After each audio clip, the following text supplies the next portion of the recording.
우리가 은혜라는 말을 정말 많이 쓰지요. 이 은혜라는 말을 우리가 흔히 쓸 때는 이런 말이에요. 예배 중에 감동이 있으면 그 은혜 받았다고 그러잖아요. 그 다음에 내가 위로를 받거나 뭐 즐겁거나 기쁜 일이 있으면 그때 또 은혜 받았다고 우리가 그렇게 말합니다. 목사님, 은혜 이야기를 하면 너무 좋습니다. 격려도 되고 위로도 되는데 그게 솔직하게 말하면 현실적이지는 않아요. 사실은 은혜 하다가 그 은혜가 현실로 돌아가서 월요일, 화요일 살아갈 때 보면 다 잊어버리고 날카롭게 되고 비교하고 또 정죄하고 싸우고 세상 일 또 열심히 하는 거예요. 은혜 하니까 그 들을 때는 좋은데 막상 가면 도대체 이게 현실하고 무슨 상관이 있나 그런 이야기를 듣습니다. 여러분, 만약에 은혜가 진짜라면 그게 주일만 우리가 은혜 하다가 월요일부터 토요일까지는 그 은혜가 영향력을 못 미칠 수가 있을까요? 은혜라는 말을 우리가 쓸 때 너무 많이 쓰다 보니까 이것을 좀 축소해서 우리가 쓸 때 있어요. 기분이 좋아지는 거, 마음이 위로를 받는 거, 이것을 그냥 우리가 은혜라고, 물론 그것도 은혜겠죠. 근데 그 정도로 축소한다고 말이죠. 여러분, 그런데 은혜는 우리의 삶을 바꾸는 능력입니다. 우리가 천국 백성이 됐다는 게 우리의 전 삶을 완전히 통째로 뒤바꾸는 사건인 줄로 믿습니다. 은혜는 현실을 바꾸는 능력이다. 아멘. 아멘. 1절이 이렇게 이야기합니다. 그러므로 우리가 믿음으로 의롭다 하심을 받았으니 우리 주 예수 그리스도로 말미암아 하나님과 화평을 누리자. 아멘. 여기 누리자라는 말에 여러분들이 좀 주목해야 돼요. 화평을 만들자 이런 거 아니고 화평을 누리자입니다. 그리스도인들은 피스메이커가 아니에요. 우리는 평화를 만드는 존재가 아닙니다. 실제로 평화를 만드시는 분은 오직 예수 그리스도 뿐입니다. 여러분, 우리가 이걸 착각하면 안 돼요. 평화를 만드시는 분은 예수님이고 그 평화를 우리에게 주셨어요. 아멘. 그걸 누리라 그렇게 말하잖아요. 누리라고. 평화를 만들기 위해서 애쓰는 삶, 이게 율법적인 삶이에요. 은혜라고 하는 것은 주님이 우리에게 구원을 주셨고 그 구원에는 하나님과 화목하고 화평하게 하시는 것을 이미 이루신 거예요. 그걸 누리라는 거죠. 주님이 우리에게 믿음을 사용하시기를 원하고 순종을 사용하시기를 원하고 바로 이 평화를 사용하시기를 원하시는 거예요. 없는 것처럼 살지 말고 하나님은 이미 우리에게 구원을 주셨습니다. 그래서 누리라라고 말하잖아요. 근데 우리가 이게 안 되는 거예요. 누리는 게. 주님이 우리를 구원하셨다. 앞으로 구원받을 존재가 아니라 우리를 구원하셨다. 우리에게 평화를 주시려고 하시는 게 아니라 이미 우리에게 평화를 주셨다. 이게 은혜예요. 은혜로 산다는 것은 뭐고 은혜를 모르고 또는 은혜를 거절하면서 사는 삶이 뭐냐. 은혜를 모르는 사람들의 삶은 불안으로 살아갑니다. 불안으로 살아가요. 불안. 그래서 은혜가 없는 사람은 항상 불안합니다. 염려가 있고 근심이 있고 불안하고 이 불안에 대해서 어떤 사람들은 불안하다는 것을 인정하지 않으려는 사람들이 있어요. 근데 불안이라고 하는 것은 인간이 서 있는 본질적인 자리예요. 그래서 이제 어떤 사람들은 당당하게 맞서라 그래요. 불안에 맞서라고. 그래서 불안을 이기라고. 뭐 많은 사람들은 여기에 다 초점이 맞춰져 있습니다. 근데 이제 더 많은 사람들은 실제로 이 불안을 숨겨요. 포장을 합니다. 이게 다 문제가 있어요. 맞서는 것도 문제가 있고 부정하는 것도 문제가 있고 심지어는 포장하는 것. 그러니까 은혜가 없으면 사람은 기본적으로 다 불안해요. 근데 우리가 끊임없이 염려하고 근심하고 불안하는 게 은혜에 대한 착각 때문에 그렇고 또는 은혜가 뭔지를 몰라서도 그렇고 그런 것입니다. 여러분, 우리가 점쟁이를 찾아가잖아요. 점쟁이가 딱 보면 그 사람 알아요. 신기한 능력이 있어서 아는 게 아닙니다. 불안하니까 온 거잖아요. 점쟁이를 찾아가요. 불안해서. 그래서 이 점쟁이들은 신기한 능력이 있는 게 아니라 신기하게 속이는 능력이 있어요. 이게 뱀, 사탄의 속성입니다. 뱀과 사탄의 속성에서 가장 무서운 게 뭐냐? 그런 영적인 어떤 신비함, 여러분 그런 거 아니에요. 이 사탄은 속이는 영입니다. 점쟁이도 속이는 영이고 우리는 왜 그렇게 쉽게 속지요? 그게 마음속에 불안이 있어서 그래요. 그거 이용하는 것입니다. 사탄이 그걸 이용하는 거고 그리고 점쟁이가 그거 이용하는 거예요. 언제 무슨 일이 어떻게 생길지를 몰라요. 인간의 본질이 뭐냐? 그냥 불안이에요. 여러분, 이 거짓 종교들 사이비 다 똑같아요. 사람의 불안을 겉으로는 괜찮아 보여도 사람들이 다 그 불안함을 숨기고 있어요.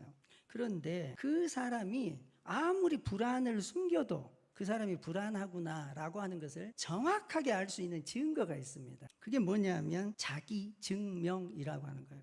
불안하니까 자기를 증명하고 싶어요. 인간은 왜 자기를 증명하려고 하느냐? 자기가 얼마나 대단한지, 옳은지, 불안이 와도 흔들리지 않은지 그걸 붙잡고 싶은데, 그래서 자기를 증명하기 위해서 살아요. 결국에 자기를 증명하는 사람, 우리가 은혜 안에 있다는 말은 이미 우리가 용납됐다는 거예요. 아멘. 하나님께서 이미 우리를 용납하셨다는 겁니다. 나를 더 이상 뭘 증명해요? 우리의 삶에서 주님이 나를 용납하셨다는 것을 믿지 않으니까 내가 나를 증명하고 싶은 거예요. 나를 믿는 거잖아요, 이게. 그게 불안의 가장 큰 증거고, 모든 불안을 대적하거나 불안을 숨기거나 심지어는 불안을 회피하는 그 방법이 단 한 가지, 자기 증명. 이 자기 증명이 모든 것을 다 파괴합니다. 은혜를 기억하지 못하게 하는 것도 자기 증명이라고 하는 거예요. 치약 때문에 싸워가지고 이혼한 부부가 있더라고요. 그런데 실제로는 여러분, 이게 치약 때문에 이혼한 게 아니에요. 그것 때문에 싸움의 계기는 됐지만 실제로 싸운 이야기는 그게 아니에요. 뭐냐? 내가 여러 차례 이야기를 했다는 거예요. 여러 차례 반복적으로. 근데 당신이 내 말을 무시했다는 거지. 무시당했다고 느낄 때 그러는 거예요. 무시당했다고. 부부는, 우리가 다른 사람들은 직장에서 나를 무시하는 것은 참을 수 있어. 근데 아내가 남편을 무시하고 남편이 아내를 무시해요. 말을 여러 차례 해도 그 말을 말 같지 않게 생각하고 듣지도 않고, 그러면은 이게 마음의 상처를 받는 거예요. 사실 은혜 안에 들어오면 어떤 일이 생기냐? 인정받으려고 하는 그것 자체가 사라져요. 남편이 나를 인정해 줘야 된다? 그런 거 없어요. 아내가 나를 인정해 줘야 된다? 그런 생각도 안 들어요. 그냥 섬기고 베풀고 나누는 것으로 충분하지, 저 사람이 나한테 뭘 해줬다, 그런 것으로 고민을 안 하는 거예요. 일이 잘 될 때 정말 위험해요. 왜 위험하냐? 잘 될 때 어떤 생각이 드냐면 내 덕이야, 이런 생각을 하는 거예요. 내가 잘했어.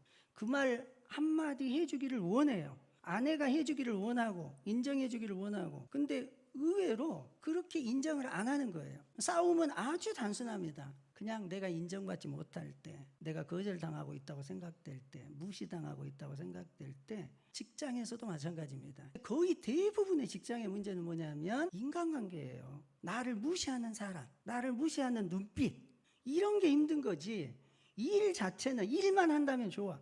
여러분, 우리는 왜 자꾸 우리를 스스로를 증명하려고 하느냐? 인정받지 못하면 거기서 무너질 것 같고, 밀리면 끝장날 것 같고, 내가 틀렸다 그러면은 내가 약해 보인다 그러면 더 이상 내가 가능성이 없고 낙오될 것 같은 그런 불안감이 우리들에게 있는 것입니다. 여러분, 그런데 오늘 성경은 우리에게 지금 로마서 1장에서 가장 많이 복음에 대해서 인용하는 게 뭐냐면, 이 주님께서 우리가 죄인 됐을 때, 우리가 원수 됐을 때, 우리가 연약할 때, 그때 십자가에서 우리를 위하여 죽으셨다는 거예요. 주님이 우리를 인정하셨습니다. 이게 은혜예요. 부부싸움 이야기했는데 내가 하루 종일 뭐 했는지 알아? 나도 힘들었어. 나도 얘 보고 밥하고 치우고, 또 남편은 나는 회사에서 죽는 줄 알았어. 그렇게 싸우는 거예요. 인정해 주라고, 알아달라고 싸우게 되는 것입니다. 근데 그게 틀어지면 무시하는 감정, 나를 거절하는 감정, 그것 때문에 힘든 거죠. 우리가 짜증이 나고 화가 날 때가 있어요. 우리가 그리스도인이고 목사지만 인격적으로 완전하지 않기 때문에, 그때 하나님, 제가 지금 막 짜증이 납니다. 제가 지금 화가 납니다. 이게 숨 쉬는 거예요. 우리가 은혜라고 하는 것은 우리가 이렇게 숨 쉴 공간이 있어야 돼요. 기억하는 거예요. 아, 그렇지. 하나님이 나를 참아주셨지. 하나님께서 나를 용납해 주셨지. 그거 한 번만 숨 쉬고 가면 하나님 마음이 이해가 되죠. 하나님이 얼마나 화내고 싶었겠어요. 짜증 부리고 싶었겠습니까? 하나님은 우리를 용납해 주셨습니다. 할렐루야.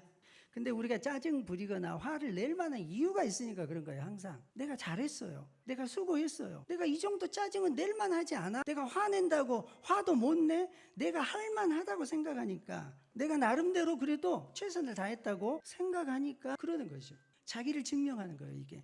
그래서 어떤 사람이 잘하고 있을 때, 모든 일이 잘 풀어질 때, 그때 정말 시한폭탄 같은 거예요. 누구 하나 내가 잘한 것을 흠집을 내거나 아니면 무시받는 느낌이 들면 그대로 폭발하는 것입니다. 여러분, 그런데 이 은혜는 자기 증명을 파괴해요. 이게 은혜 받은 사람의 특징, 자기를 증명하려고 하지 않습니다. 어떻게 파괴되느냐, 이 자기 증명이라고 하는 게, 여러분, 자기를 증명하는 대신 우리는 나눕니다. 우리는 끊임없이 자기를 증명하기 위해서 살지만 우리는 은혜를 나누는 사람들이에요.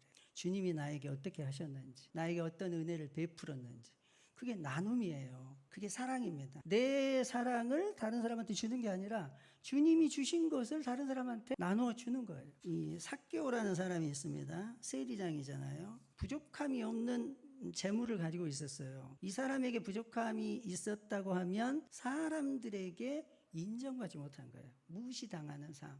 그 재물이 소용없고, 그래서 항상 사람들에게 당하고 혼자의 삶을 살았어요. 그런데 예수님께서 이 삭개오를 주목하고 삭개오에게 말을 거시고, 내가 너의 집에 가야 되겠다. 예수님께서 그 삭개오에게 찾아오셨어요. 이게 은혜입니다. 어떤 일이 일어납니까? 삭개오가 변화가 돼요. 달라집니다. 자기가 가진 것을 나누고 베풀겠다고 예수님께 말씀하게 됩니다. 이게 자꾸 증명하려고 하다 보면 어떤 결과에 또 빠지냐면 판사가 돼요. 내가 재판을 하게 됩니다. 내가 평가를 하는 거죠. 자기 자신에 대해서도 그렇고 다른 사람에 대해서도 그렇고. 이사야가 자기 나름대로 자기 삶을 진단합니다. 자기를 진단한 게 아니라 이스라엘의 운명을 진단한 거예요. 이스라엘은 어떤 가능성도 없다. 살아날 가능성이 없어요. 그냥 끝난 거예요. 이제 우리는 바벨론에서 끝났습니다. 거기서 이 하나님께서 이사야에게 주신 말씀이 뭐냐면, 야, 내가 종을 쳐야 끝나는 거야. 우리가 어떤 판단을 내리든 하나님의 판단이 최종적인 줄로 믿습니다. 근데 우리가 판단하고 그걸로 정말 끝내는 사람들이 있어요. 하나님께 묻지 않고. 여러분, 모든 최후의 심판은 하나님께 있습니다. 하나님이 말씀하실 때까지 기다려야 돼요. 여러분, 이스라엘은 바벨론에서 돌아오게 됩니다. 그게 끝이 아니었던 거예요. 스스로 생각하기에 끝이라 그래도 하나님께서 정치기 전까지는 끝이 아니에요. 하나님께 모든 판단을 맡겨라. 그 은혜라고 하는 것은 무엇이 옳은지 무엇이 그른지 그걸 하나님께 다 맡기는 것입니다. 이 가늠한 여인이 왔을 때 사람들이 다 돌을 들고 치려고 했어요. 이때 이 여자의 심정이 어땠을까? 억울하다고 생각했을까요? 당연하다고 생각했을 거예요. 이 여자조차도. 우리가 다 그렇게 살아요. 누가 나에게 비난하거나 막 그러면 우리는 우리 자신이 이미 우리 자신도 판단을 내려요. 그냥 나는, 내 인생은 여기서 끝이다 라고 생각하겠죠. 근데 주님은 전혀 엉뚱한 길을 여시잖아요. 너희 중에 죄 없는 사람이 돌로 쳐라. 아무도 돌을 던지는 사람이 없습니다. 다 떠나갔어요. 예수님께서 이 여인에게 하시는 말씀이, 다시는 가서 다시는 죄를 범하지 말아라. 이것은 과거에 죄 짓는 삶이 끝났다는 말이에요. 새로운 시간이 시작된 거예요. 너의 과거는 이제 없다는 거예요. 주님께서 기억 안 한다는 거예요. 새로 태어난 것입니다. 아멘. 이게 은혜가 바꾸는 현실이에요. 은혜가 들어오면 그 은혜는 실제로 우리 속에 있는 불안을 파괴합니다. 그리고 자기 이 증명, 이걸 파괴해요. 그리고 정죄, 이것을 파괴합니다. 그리스도 안에서는 정죄함이 없다 그랬어요. 은혜 안에는 정죄가 없어요. 여러분, 사실은 우리가 목사 또는 집사, 우리 직분이 자격이 아니고 은혜입니다. 아멘. 은혜예요, 은혜. 근데 우리는 이것을 자꾸 자격으로 바꿔버려요. 그래서 이렇게 해야 된다, 저렇게 해야 된다. 여러분, 못하는 사람도 있을 수 있어요. 그걸 어쩌겠어요. 주님께서 그런 줄 아시고 그렇게 하신 거예요. 여러분, 우리가 이 은혜를 생각하면 도저히 교리적으로는 설명이 안 돼. 경건치 않은 자를 의롭다고 하셨다고요? 이걸 어떻게 교리적으로 설명해요? 근데 이 말씀을 들으면 사람들이 울어요. 이 이야기를 듣고 어떻게 안 울 수가 있어요? 죄인을 위하여 십자가에 죽으셨다. 그 말씀을 듣고 어떻게 안 울 수가 있습니까? 이것은 주님께서 우리에게 감동하시고 우리에게 얼마나 큰 사랑 주시는가를 우리가 알게 되는 것이고, 죄인들을 위하여 십자가에 죽으셨다. 그래서 그분이 우리의 하나님이시구나. 그래서 그분 앞에 우리 자신을 다 헌신하게 되는 것입니다. 한 바리새인의 집에 초대를 받았어요. 바리새인이 예수님을 초대했다는 것 자체가 참 대단해요. 바리새인들은 보통 다 예수님 의심하고 이러지만 이 바리새인은 예수님을 초대해서 식사 자리를 베풀어 줬어요. 바리새인 중에서도 괜찮은 사람, 좋은 사람, 이런 사람이에요. 근데 문제가 생깁니다. 그 식사 자리에 한 여자가 나타나가지고 갑자기 예수님의 발에다가 한 옥합에 향유를 붓고 자기 머리털로 눈물을 흘리면서 발을 닦는 거예요. 근데 이 바리새인이 보기에 그 좀 이상한 행동이잖아요. 좀 설명이 안 돼. 그래서 책망을 합니다. 이 여자를. 좀 무례하게 보일 수도 있고, 그리고 그걸 또 그 비싼 향유를 예수님 발에 부어가지고 다 허비하는 거예요. 근데 예수님께서는 그 여자를 칭찬하고 오히려 그 바리새인, 그 시몬을 책망하세요. 사랑이 많은 사람은 사랑을 흘려보낼 수밖에 없다. 예수님만 본 거예요. 그가 받은 사랑만 기억하는 것입니다. 바리새인은 자기가 예수님을 초대해가지고 식사를 나누면서 다른 사람들이 자기의 인격이나 아니면 그 너그러움을 사람들이 보겠지, 그걸 보여주고 싶은 거예요. 예수님께 초점이 있었던 식탁이 아닙니다, 그게. 근데 이 여자는 하나님께서 그 마음의 감동을 준 대로 그에게 가장 귀한 거, 예수님을 만날 바로 그 자리에서 그는 아무런 계산 없이 하나님께 그 사랑을 쏟아 부은 것입니다. 그래서 은혜가 어떻게 실제로 우리의 삶을 바꾸냐?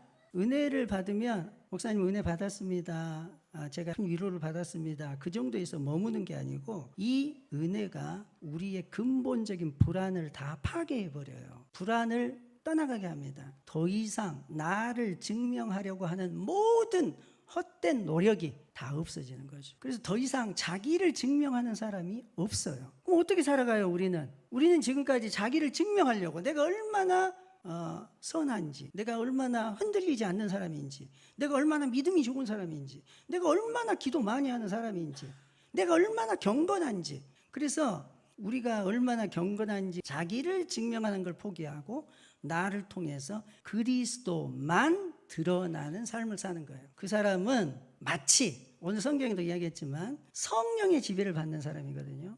이 성령의 지배를 요한복음에서 뭐라겠냐? ip사귀 같은 삶이에요. ip사귀. 바람이 불면 바람 부는 대로 움직이는 삶이에요. 성령이 그런 분이시거든요. 성령은 바람과 같은 분이에요. 오늘은 오른쪽에서 불다가 왼쪽에서 불다가, 바람이 어디 방향이 정해진 게 아니에요. 하나님의 뜻을 우리가 딱 정하는 게 아닙니다. 성령이 움직이시는 대로. 그래서 오른쪽으로 팔랑팔랑, 왼쪽으로 팔랑팔랑. 우리는 그 성령의 바람에 따라 움직이는 그냥 ip사귀일 뿐이에요. 우리가 딱 고집을 세워가지고 나는 흔들리지 않아, 오른쪽으로 딱 고정하고 왼쪽으로 딱 고정하고, 그게 성령을 거역하는 거고 그게 하나님의 뜻을 거역하는 것입니다. 그래서 부드러워요. 그게 은혜입니다. 우리를 부드럽게 만들죠. 사는 이유는 한 가지예요. 주님이 나를 구원하신 그 사랑, 그 은혜, 그거 드러내고 증거하는 것이 유일한 이유예요. 내가 좀 부족하고 내가 다른 사람들에게 오해를 받을 수도 있겠죠. 그런데 그런 것을 언제 해명하고 풀어줘요? 한 가지만 생각하면 돼요. 나를 통해서 그리스도가 드러나고 있는가? 내가 주님이 인도하시는 방향으로 가고 있는가?